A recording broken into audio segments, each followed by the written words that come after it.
সারাদিন বাসায় থাকার পর আমার কাছে মনে হচ্ছে বাসায় কেন আছি, এত গরমের মধ্যে বাসায় কিভাবে থাকবো, একটু যাই বাইরে থেকে হাওয়া খেয়ে আসি। তো বেশিক্ষণ আর হেঁটে হেঁটে হাওয়া খেতে পারলাম না। তো ভাবলাম দেখি একটা রিক্সা নেই, রোদের সাথে একটু হাওয়া খেয়ে নিই, কারণ ভিটামিন ডির সাথে কিন্তু হাওয়া বাতাসেরও দরকার আছে। তারপর আবার এত গরম লাগছিল, মনে হচ্ছিল যেন সূর্যটা আমার মাথার উপরে দাঁড়িয়ে আছে। ভাবলাম মাথাটা এখন ঠান্ডা করার জন্য এসির বাতাস খেতে হবে। সো যেই বলো সেই কাজ, মেট্রো স্টেশনে চলে গেলাম। এসির বাতাস কি খাবো, ঘাম তো ঝরতেই আছে, কারণ প্রায় 10-15 মিনিটের মতো দাঁড়িয়েছিলাম টিকিটের জন্য। হ্যাঁ রে, বেচারা সবাই বের হয়েছে মনে হয় আমার মতো মাথা ঠান্ডা করার জন্য। তো অনেক ধৈর্য ধরে দাঁড়িয়ে থাকার পরে টিকিট হাতে পেলাম।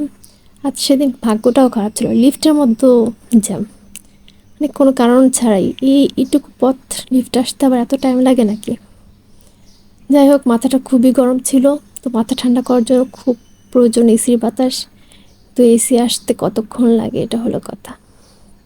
ও, সবচেয়ে মজার ব্যাপার এই দেখেন, মানে লিফটে উঠো শান্তি নেই। আচ্ছা, মজার ব্যাপার কেন বললাম, এটা তো রাগের ব্যাপার।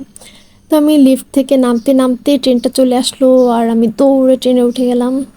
দেন আমার মাথাটা যখন একটু ঠান্ডা হয়েছে, ভাবলাম এবার আর একটু রিক্সার হাওয়া খেয়ে আসি। আচ্ছা, এসিতে থাকার পরও আমার কলিজাটা ঠান্ডা হচ্ছিল না, মানে মাথা ঠান্ডা হয়েছে ঠিকই, এখন আমার দরকার কলিজা ঠান্ডা করা লাগবে। তো আমি আমার পছন্দের কিছু মানুষের সাথে দেখা করার জন্য চলে যাচ্ছি রিক্সায় করে। জানি এসি থেকে একটু কম আরাম, তারপরও ওই যে পছন্দের মানুষের সাথে দেখা করতে যাব বললাম না, অনেক দিন পর তাদের সাথে দেখা করব। তো প্ল্যান করিনি যে আজকে তাদের সাথে দেখা করব, কিন্তু কেন জানি ঘর থেকে বের হওয়ার পর মনে হলো আজকে তাদের সাথে দেখা করতে খুব বেশি ইচ্ছে করছে।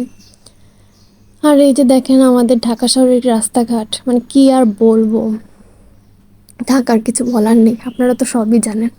কারণ এখানে আমি একা থাকি না, এই যে মানুষগুলো দেখছেন এগুলো তো আপনাদের মধ্যে কেউ না কেউ না। তো এই দেখেন হিট কিন্তু কমছেই না। তো আমি যাচ্ছি তো যাচ্ছি, আর আজকে কেন রাস্তা নিয়ে রাস্তাটা ফুরাচ্ছে না, এই যে দেখেন। আচ্ছা, কারা যারা নাকি এইরকম রৌদ্রের মধ্যে মাঠে দাঁড়িয়ে দাঁড়িয়ে খেলে, আল্লাহ জানে ওদের সহ্য ক্ষমতা কতটুকু। তো তারপর আমার রাস্তা ফুরাচ্ছে না তো ফুরাচ্ছে না, মানে কি একটা বাজে অবস্থা। একে তো গরম, তারপর কোনো বাতাস নেই। তারপর ভাগ্য ভালো ছিল, রিক্সাটা ছিল অটো রিক্সা, যে কারণে একটু স্পিডে যাচ্ছিল, একটু আরাম লাগছিল। তো অবশেষে আমি চলে আসলাম। তো অনেক দিন পর যেহেতু তার সাথে দেখা করতে আসলাম, তো আমি না ভুলে গিয়েছিলাম কোন বিল্ডিংয়ে যেতে হবে। গিয়েছেও ভুল বিল্ডিংয়ে, মানুষ বলে বলে একটাতে পাঠাইছে আর আসছে আর একটাতে।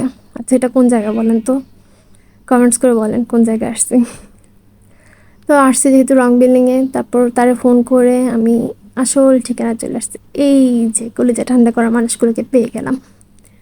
তো এই যে আমার জামি বাবা, তো জামির আম্মুর সাথেই দেখা করতে আসছে মূলত। এটা হলো অ্যালোহা। আচ্ছা, এটা কোথায় বলেন তো কমেন্টস করে। তো এখানে আরিয়ান আসলে বেশি খুশি হতো, আসলে কলিজা ঠান্ডা হয়ে গেছে, মানে এতক্ষণ যে এত কষ্ট করছি সব কষ্ট দূর হয়ে গেছে। আসলে একটা সাডেন প্ল্যান ছিল ওদের সাথে দেখা করব, ভালোই হলো দেখা হয়ে গেল। তো আরেকজন মানুষের সাথে দেখা করার ইচ্ছা ছিল, শিরিন আপু, তো দেখা হয়নি সেদিন। এই যে আমার রুমি আপু, এই যে আরিয়ান আজকে ভিডিওটা দেখলে এত রাগ হবে। তো কলিজা ঠান্ডা করে দেন বাসায় চলে আসলাম। দেখেন সন্ধ্যা প্রায় হতেই চললো, তারপরও ওয়েদারের অবস্থা কেমন, মানে আমি তো ঘেমে টেমে একসার। তো আজকের এই গরমময় ব্লগটা কেমন লাগলো কমেন্টস করে জানাবেন। আর এই যে দেখেন, গরম থাকলেও 3 বেলা কিন্তু এই চা খেতে আমার একদমই গরম লাগে না। আপনাদের কি তাই হয়? কমেন্টস করে জানাবেন। ভালো থাকবেন সবাই, আল্লাহ হাফেজ। চাটা কিন্তু মজা ছিল।